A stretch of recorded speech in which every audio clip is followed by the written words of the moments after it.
Many doctor moms I know can tell you their next professional milestone. Fewer can tell you what their body has been trying to say lately. There's a question we rarely pause long enough to ask. Can stress affect fertility?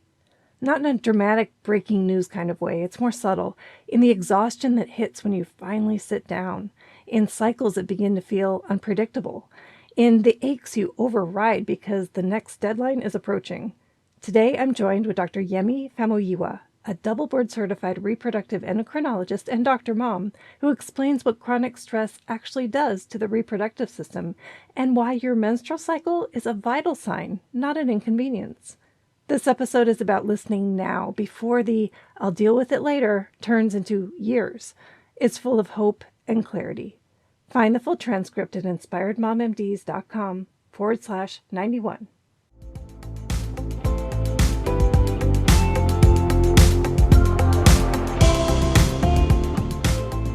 Hello and welcome. You're listening to the Inspired Mom MDs podcast. I'm your host, Dr. Cindy Van Prague. I help physician moms take back control of their time and energy so they can prioritize what matters most and thrive at work and at home. In each episode, I bring you honest conversations, inspiring stories, and practical strategies, including interviews with incredible women who are redefining success on their own terms. Let's listen in. Hi, everyone. Thank you so much for coming back to Inspired Mom MDs. I have a very special guest today. Her name is Dr. Yemi Famuyiwa, a double board certified reproductive endocrinologist, physician mom, and founder of Montgomery Fertility Center. She's also an associate clinical professor of OB-GYN at George Washington University School of Medicine. Dr. Pham trained at the NIH and has published extensively in peer-reviewed journals. She has a deep love for the science of fertility, especially oogenesis, and she's passionate about translating complex biology into knowledge that women can actually use to make informed decisions. She founded one of the most diverse egg banks in the Northeast with a strong emphasis on donor safety and access for patients from all backgrounds. Her work centers on personalized, holistic fertility care and fertility preservation, particularly for busy professionals and cancer patients. She is recognized with multiple honors, including Castle Connolly Top Doctor for over a decade, Exceptional Women in Medicine, and Top Black Doctor in 2023. Dr. Pham, I am so grateful and glad you're here. Thank you so much. My pleasure. It's an honor. Thank you. So much of your work centers on helping women understand their bodies during deeply vulnerable times of their life. Right. And often those women sitting in front of you in the office or virtually are high-achieving, high-functioning professionals who are used to just pushing through, a lot like Dr. Moms. I'd love to zoom out a little from the fertility specifically and talk about that high-functioning pattern that we see in physician moms. And in your experience, maybe clinically or personally, how does high-functioning mask burnout, or whatever term you want to use, in women? Well, one of the things, as you know, we're women, we're doctors, we care for everyone. We care for our patients, we care for our staff, and you almost like wear your emotions on your sleeve. So the last thing that people think about sometimes is themselves. I know so many women doctors, even trainees. I've known medical residents in training that have worked with me that I always kind of pull them aside. I say, hey, you need to take care of yourself. You need to think about if you want a future reproductive potential, you need to put it in your back burner. Just take 2 weeks off to take care of. So I'm always advocating that, even for women who are still going, because I do mentor pre-med students. So I try to talk to them from every step of the way. We don't really pay much attention to ourselves. And that's a quiet burnout where you sit down and you're exhausted to your soul. And sometimes you don't even know you're exhausted, right? We put ourselves on the back burner so many times. and it can affect us, affect reproductive potential, affect overall longevity and health. Mm. I love that you're reaching out to pre-med students. So you're getting to women before maybe they start in this possibly toxic process. So, Absolutely. what are some of the signs or the subtle signs that women might often overlook? So, being exhausted, I would think sounds really obvious, but what are some subtle signs? Well, you can be fatigued, Yeah. but you've got so much adrenaline going on that you don't really pay attention to it. Like Okay. most people don't realize that they're sleep deprived. You'll Hmm. know it if you go to finally find a quiet place. Maybe you're invited to a family function, or you're Hmm. going to a presentation or a dinner after Hmm. hours, and there's no adrenaline there because, right, there's no one dying right in front of you, or birth about to happen and the water broke, 20 hours ago. So in those quiet moments, you sit down and your body just kind of sinks into the chair and you feel really exhausted. But even with that deep felt exhaustion, if somebody were to call you again and say, "Hey, listen, we got a stat coming in, meet me in the," you're jumping up, you're running to it again. So we run pell-mell into tough situations because we've been trained that way, right? There's nothing bad about it. Everybody loves medicine, otherwise you wouldn't be in it, right? I love, tough, complicated cases. I love being with my patients. But you got to take care of yourself because your body is not a machine, right? Yeah. So I think that women do feel it if they take a minute to listen to their body. Mm. That really resonates with me. The part where you said when you sit down and you don't have any adrenaline, a reason for an adrenaline rush at the moment, and you just sink into the chair. I remember so many times that happening. And it's hard to put two and two together when you're in the moment. Yes, Because, like exactly. you said, you can jump up and run straight to the fire and not realize anything's wrong. Exactly. Exactly. Yeah. Yeah. Yeah. So, if someone is staying in that high functioning mode for years, just running from fire to fire, or just being so busy, and they're not listening to the subtle signals and they're just pushing through, there's a cost on the body, which is what you're talking about. Um, and that cost is not always obvious at first. So I'd love to explore what that actually looks like, what the ramifications are.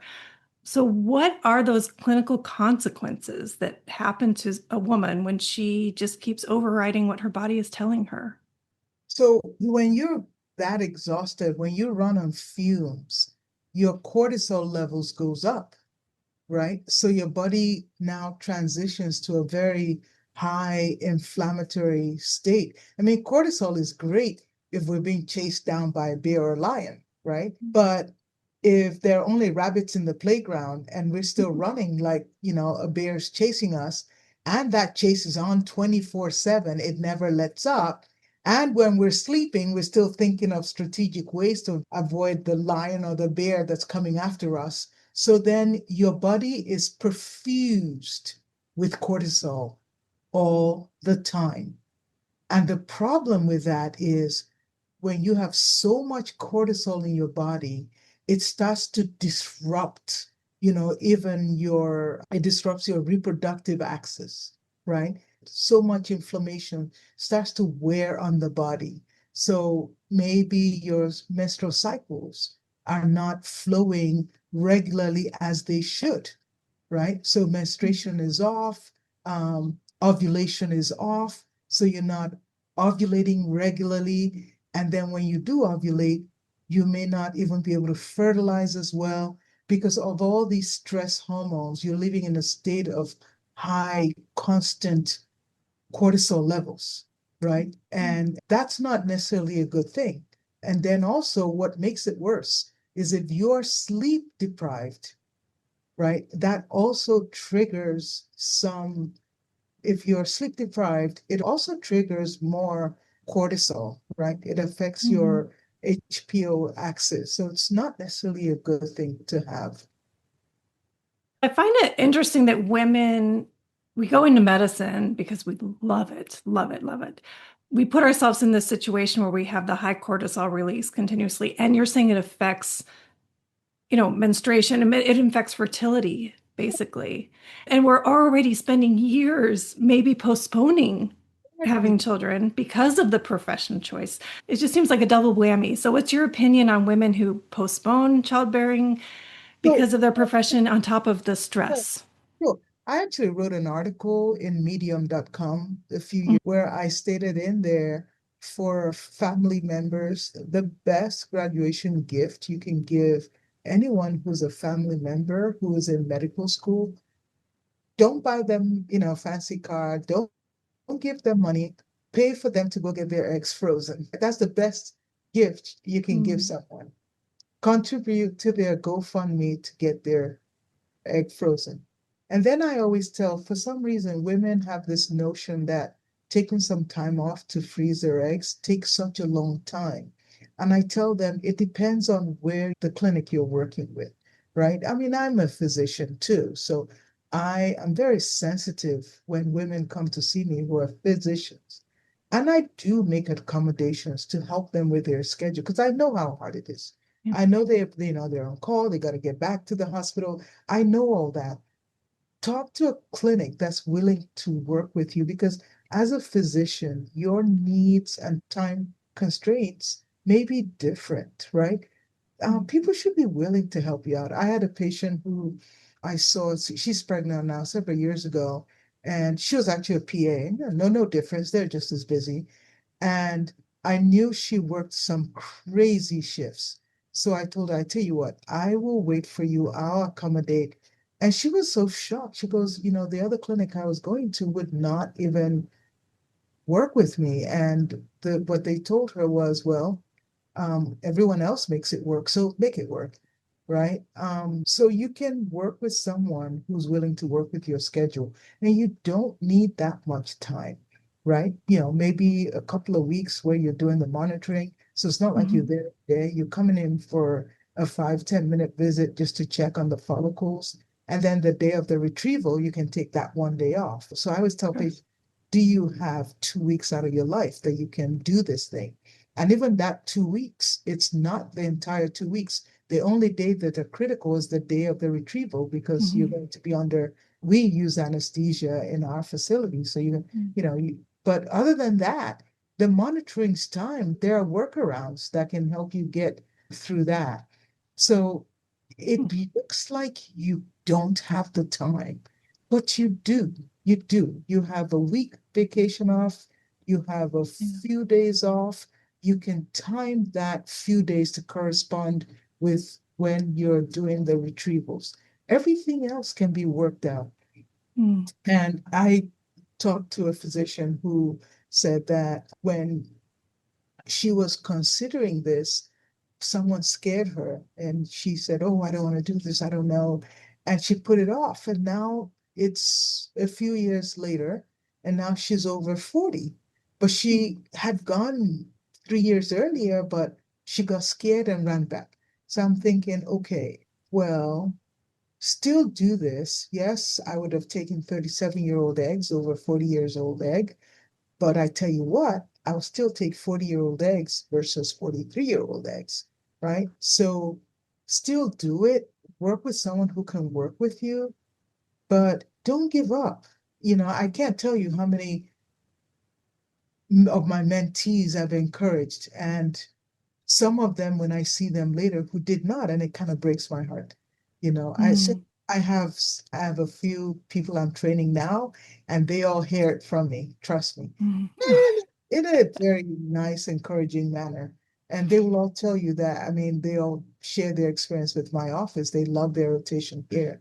They love the support. And I tell them all these things. Wow. So women can take control Yes, you can. over their fertility, even despite having a crazy schedule and increased cortisol and possibly disrupted cycles. Yeah, There's a way to take there are control. things you can make that can help to reverse that. And that's Mhm, one of the things I wrote. My book's coming out, as you know, next month called mhm, The Quest for Fertility. And I'm telling real life stories so people can see themselves in these stories, and then use that to teach the science, and then Mhm. use that to explain concrete steps that you can take. So it's Mhm. not like, oh, it's all doom and gloom and it's all over. No, no, there are things you can start to do now if you knew what to do. I love that. You're providing the education, you're providing the steps that people can take. Absolutely. Oh, I love that. Because when you're in the moment, it's hard to know what to do. It's really hard. So the book has information that I wish all my patients knew even before they saw me, right? And Okay. it's also giving practical steps, but also encouraging stories so they can see themselves and say, oh, wow, you know, I can see how I can overcome this Mm-hmm. because this patient did that and it helped. It's a conversation starter for Mm-hmm. what they can use to talk with their own physicians as well. Right. And also, if they know other friends, families that are going through this, you can give them the book. Or True. someone who's maybe shying away, they kind of don't wait up. Everybody, I can tell you so many of my female friends, doctors right now, it's not denial, but it's like they know they have to do it, but it's not on the front burner, if you will. It's on the back burner. And it's going to be always someday, and it's someday. And I Mm. said to them, okay, are you ready now? No, yeah, well, I'll be ready after I do. And yeah, I'm working on this project, and after I get, and then I'm going to come back. And then it's been a year, 2 years. So I do tell the people around me and my friends that are OBGYNs, I also share, I even have family practice friends. And so anyone who's a friend of mine, I've shared that message and I have them share it with their patients. I want to magnify the information. Right. So, like I have a friend of mine who's an OBGYN. The minute someone walks in her door and she thinks they need to be talking, boom, she sends them off to me. Because I can't tell you how many people I see at no matter what age where their ovarian reserve is starting to be erased, right? Mm. So you've got to chase Mm. down the few eggs they may have. Mm-hmm. Well, time really slips by while you wait for the after this, after that. Yeah, because we get, yeah, I want to get past my internship, Yeah, then I want I to hear get that. past my, board step 3, and then I Mm. make sure I finish my application for that fellowship. And then I want to go on the interviewing circuit. And then, Yeah. there's always going to be and then and then and then. And then Mm-hmm. another thing too is it really helps if first medical school, I think most medical schools are not supportive. But if you're already in a residency program or fellowship program, it's not the end. I was very fortunate that I went through a residency program at Georgetown that was extremely supportive. Now, I didn't have my kids when I was at Georgetown, but we were all supportive for our colleagues that chose to.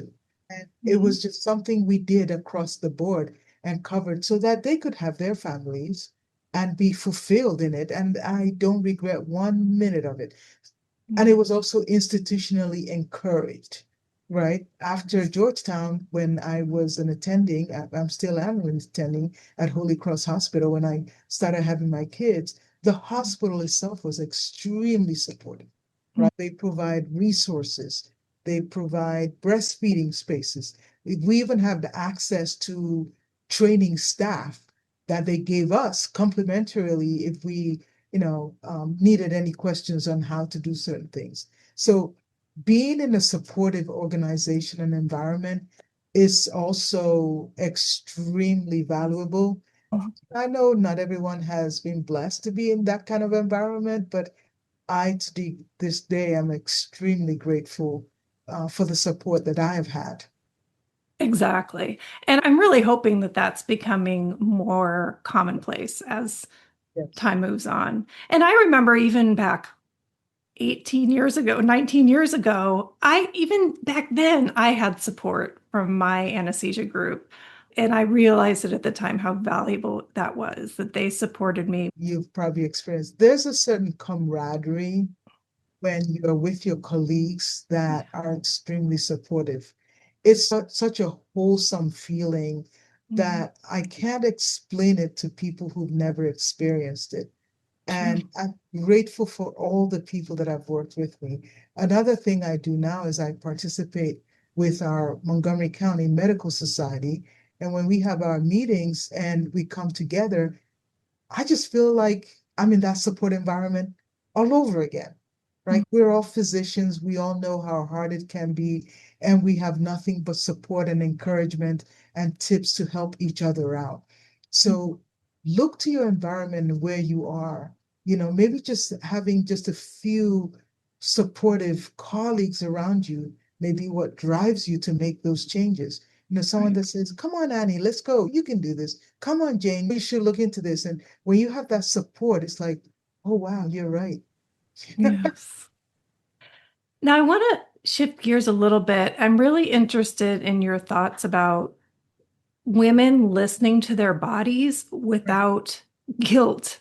So, reclaiming agency and control over our choices is clearly what we want for women, but so many of them are just in the habit of doing and pushing forward and not listening to themselves. And then when they do stop to rest or they do stop to take a break, they feel guilty. Right. Why is it so difficult for women to listen to themselves? Again, force of habit, if you've not, you know, been taking the time. One of the things I totally enjoy doing is taking a few minutes at the beginning of the day and then a few minutes at the end of the day where I just go over in a grateful manner everything. Like I'm grateful to be talking to you today, Mm-hmm. right? So I'll think about that. Mm-hmm. I'll think about the wonderful people I'm grateful to be working with, the support staff, the nurses, the PAs, the nurse practitioners, my student. And, when you ground yourself in that gratitude, take that special minute. You have to be committed to taking a few minutes to just think about it, right? It's maybe hard if people are doing it for the first time. Mm-hmm. Once you start to do it, you see all the positive things that could happen.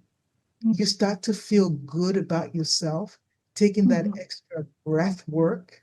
Just right? And Mm-hmm. then when you do that, your body has a minute to pause. If you just go, go, go, go, go, you may notice that you're not even having a menstrual cycle anymore. All right. Mm-hmm. That's the first scream that your body's, sending out. Something is off. And so, oh yeah, my periods sometimes get haywire. Something is off. Track your menstrual cycles for a minute. It takes a minute. You can use an app. Some people use app nowadays. I tell them just get a regular old calendar and circle, like, they'll just circle when you Mm-hmm. start the period and circle when you end, and then look at it every month. And is it being regular? If it's going haywire, if you're starting to have cycles every 35 to 40 days, where you used to have cycles every 28 days, how else can your body scream at you? Your Mm-hmm. menstrual cycle is a vital sign too, just like your blood pressure Mm-hmm. is telling you something is not right. You know, Right. Pay attention to things like that. And when you're overtly fatigued, like we talked about, Mm-hmm. it's not normal to live in a state of fatigue. So, what can you do to start to change that? Um, Check your overall health. Doctors were guilty of this. When was the last time you checked your hemoglobin A1C? You may be running so hard that you've now started to become pre-diabetic with all that cortisol and the glucose level Yeah. staying Yeah. high. So what's your hemoglobin A1C? That's another number that you need to know. When was the last time you put a blood pressure cuff on yourself, right? Mm-hmm. Check Yeah. your blood pressure.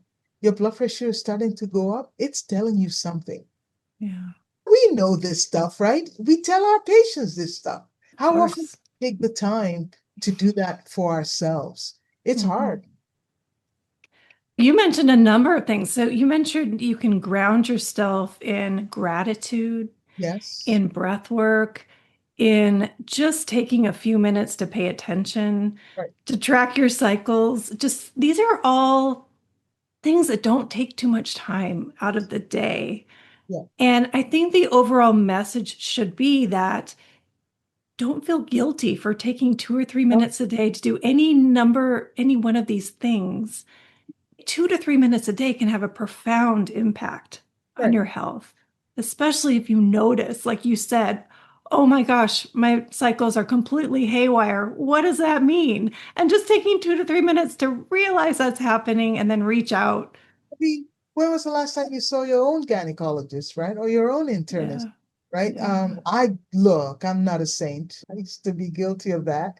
Mm. And I remember during my pregnancy, my she was a friend of mine, my OB doctor, would Mhm. literally have a copy of my chart in hand. So when she saw me in the hospital, she's like, okay, come on.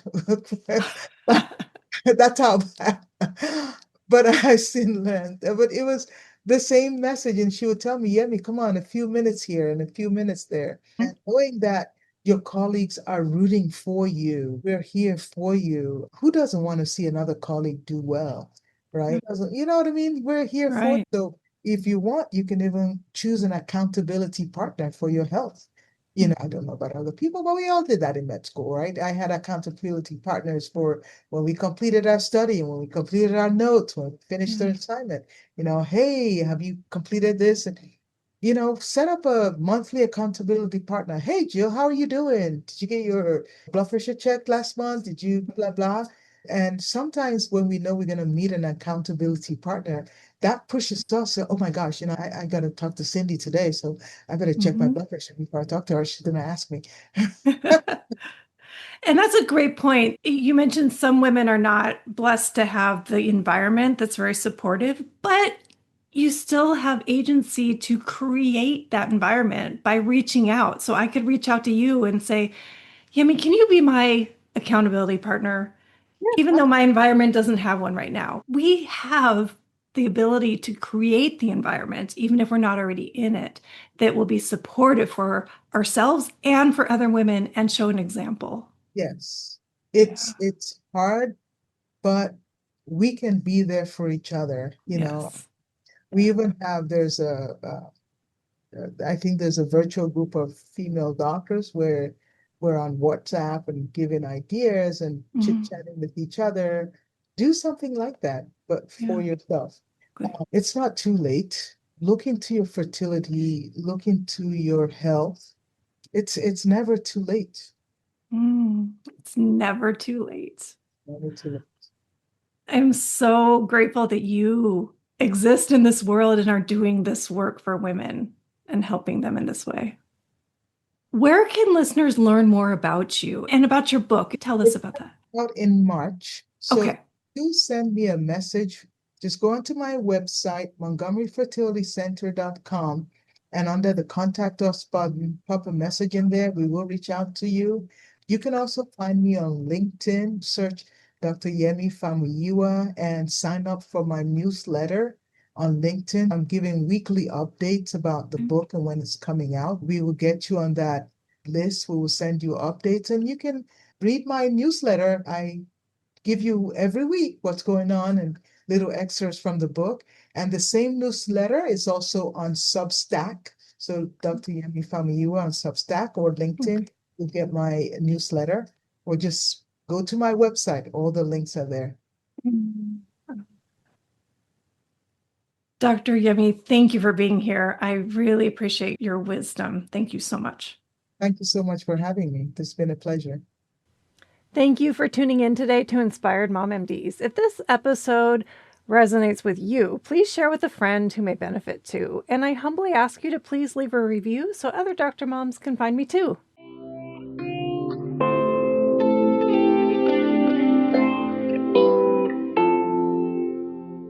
And just a quick reminder, this podcast is for informational and educational purposes only and isn't a substitute for medical advice or care. I'm a board-certified physician, but this content isn't connected to my clinical practice and no doctor-patient relationship is formed here. Please always talk to your own health professional about any mental or physical health concerns. Please see inspiredmommds.com for full disclaimer.